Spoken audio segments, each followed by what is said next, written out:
हम मैथिली भक्ति सब गोटे के प्रणाम करै छी। आई हम एकटा बहुत सुंदर चैतावर गीत सुनाब रहल छी। आशा अछि चैतावर गीत अहाँ सब आदमी के नीक लागत। सुनू ई चैतावर गीत आ हमर वीडियो के लाइक, चैनल के सब्सक्राइब सब आदमी कर देबै। जय मैथिली, जय भक्ति। विधना लिखल बनवास हो रामा, सिया के करम में।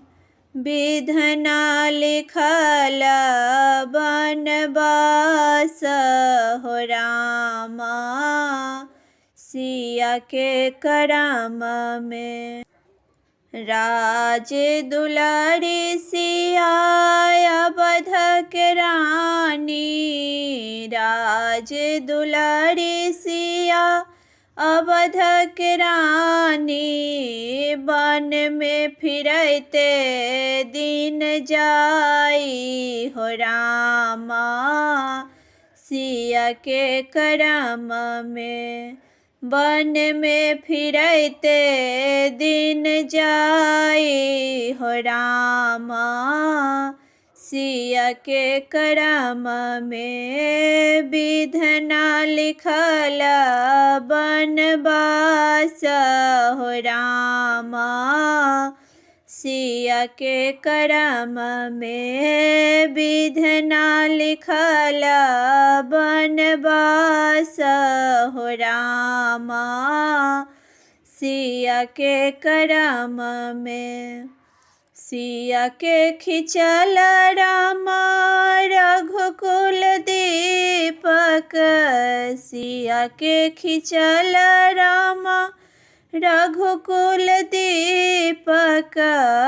फेरा भेटल बनवास हो रामा, सिया के करम में। फेरा भेटल बनवास हो रामा, सिया के करम में। विधना लिखल बनवास हो रामा, सिया के करम में। जानकी के लय रथ पर चललन लक्ष्मण, जानकी के लय रथ पर चललन लक्ष्मण। कौन दोष नगर निकालल हो रामा, सिया के करम में।